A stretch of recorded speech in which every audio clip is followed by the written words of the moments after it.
दो दिन पहले उनकी शादी की 8वीं सालगिरह थी, लेकिन हिरेन भूल गया और ऊपर से घर भी लेट आया।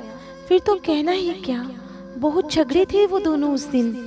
गुस्सा ठंडा हो जाने पर हिरेन ने अपनी पत्नी को मनाने की कोशिश भी की, लेकिन मैडम तो मैडम होती है, मर्जी चाहे तो माफ़ करे, ना चाहे तो ना करे।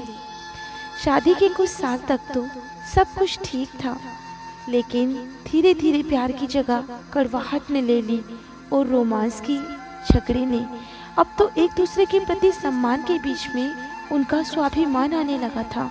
एक समय था जब दोनों को लगता था कि वो एक दूसरे के बिना जी नहीं पाएंगे, मगर आज वही दो प्रेमी एक ही छत के नीचे अजनबियों की तरह जी रहे थे। आखिर कोई अपनी मैरिज एनिवर्सरी कैसे भूल सकता है? वो मुझे अब पहले जितना प्यार नहीं करता। सोफे पर बैठी त्रिवेणी के मन में ख्याल आया।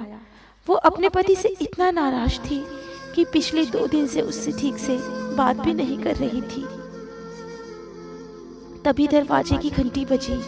उसने जाकर दरवाजा खोला। सामने बारिश में भीगा हुआ हिरेन खड़ा था। हाथों में फूलों का गुलदस्ता था और चेहरे पे मुस्कान। लेकिन त्रिवेणी अभी भी माफ करने के मूड में नहीं थी। उसने गुलदस्ते को नीचे फेंक दिया और फिर से झगड़ने लगी। तुम्हें क्या लगता है इस तरह से मुझे गुलदस्ता देने से मैं बात को भूल जाऊंगी? अगर सच में प्यार करते हो तो दिखाओ, इस तरह से झूठ मूठ का नाटक मत करो। हिरेन कुछ बोलता उससे पहले घर के अंदर से मोबाइल की घंटी बजने की आवाज़ सुनाई दी। त्रिवेणी ने अंदर जाकर फोन अपने हाथ में लिया और कॉल करने वाले का नंबर देखा। उसे थोड़ा सा आश्चर्य हुआ।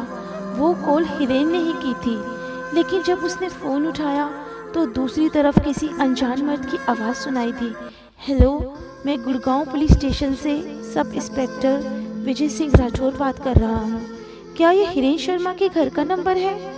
जी हाँ, क्या कोई प्रॉब्लम है? मुझे खेद है, लेकिन एक दुर्घटना हुई है जिसमें एक आदमी की मृत्यु हो गई है। हमें उसकी जेब से एक वॉलेट और एक मोबाइल फ़ोन मिला है जिसमें आपका नंबर होम के नाम से सेव किया गया है। हमें उसके शरीर की पहचान करने के लिए किसी की आवश्यकता है। क्या आप अभी सिविल हॉस्पिटल आ सकती हैं? त्रिवेणी का दिल बैठ गया। वो अचंभित थी। उसने कहा, लेकिन मेरे पति तो यहाँ घर पर हैं, मेरे साथ। क्षमा करें महोदया, लेकिन ये घटना 2 घंटे पहले ही हुई, जब वो रेलवे स्टेशन से बाहर निकल रहे थे। त्रिवेणी अपना होश खोने लगी थी। ये कैसे हो सकता है? उसने पहले किसी से सुना था कि कभी कभी आत्माएं इस दुनिया को छोड़ने से पहले अपने प्रियजन से मिलने आती हैं। अपनी आंखों में आंसू के साथ वो भागती हुई हॉल में पहुंची। हिरेन वहाँ नहीं था। पुलिस वाला सही कह रहा था। अब उसे पछतावा हो रहा था। लेकिन हिरेन मरने के बाद भी आखिरी बार उसे मनाने आया था, लेकिन उसने गुस्से में आकर उसके साथ घटिया किस्म का बर्ताव किया। कितनी झल्ली हूँ मैं। वो रोते हुए फर्श पर बैठ गई। उसने अपना मौका खो दिया, हमेशा के लिए। उसे पुराने दिनों की घटनाएं याद आने लगी। वो शादी से पहले की रोमांटिक लव स्टोरी और हिरेन का थिएटर के अंदर सबके सामने शादी के लिए उसे प्रपोज करना, आधी रात को उसके लिए अपने हाथों से मैगी बनाना और अपनी बेसुरी आवाज़ में अरिजीत सिंह के गाने गाना, मानो सब कुछ उसकी आंखों के सामने हो रहा था। त्रिवेणी ने अपनी आंखें बंद कर ली और भगवान से प्रार्थना करने लगी, हे भगवान, बस एक बार मिला दो मुझे उससे, ताकि उसे बता सकूं कि मैं उससे कितना प्यार करती हूँ। तभी अचानक बाथरूम में से आहट सुनाई दी। दरवाज़ा खुला। हिरेन बाहर आया और बोला, स्वीट हार्ट, मैं तुम्हें बताना भूल गया कि आज शाम को ट्रेन में आते वक्त मेरा वॉलेट और मोबाइल चोरी हो गया है। त्रिवेणी दौड़ती हुई उसके पास गई और उसके गले से लिपट गई। अक्सर हम अपने प्रियजनों के साथ ऐसा बर्ताव करते हैं जैसा हम अनजान लोगों से भी नहीं करते। जरा सोचें, अगर आपको पता हो कि आप अपने प्रियजन से आखिरी बार मिल रहे हैं, तो क्या आप उनके साथ ऐसा बर्ताव करते? ये तो सिर्फ एक काल्पनिक कहानी थी, परंतु जीवन आपको दूसरा मौका नहीं देगा।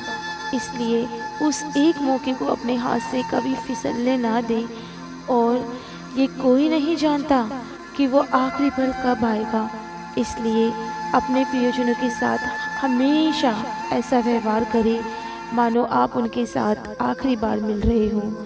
अपने प्रियजनों से हमेशा प्यार करें और उनके साथ ज़्यादा से ज़्यादा टाइम बिताएं। दोस्तों, अगर वीडियो अच्छी लगी तो इसे लाइक कीजिए। चैनल सब्सक्राइब नहीं किया है तो इसे कर लीजिए। जल्द ही मिलते हैं अपनी नई वीडियो के साथ, तब तक के लिए धन्यवाद।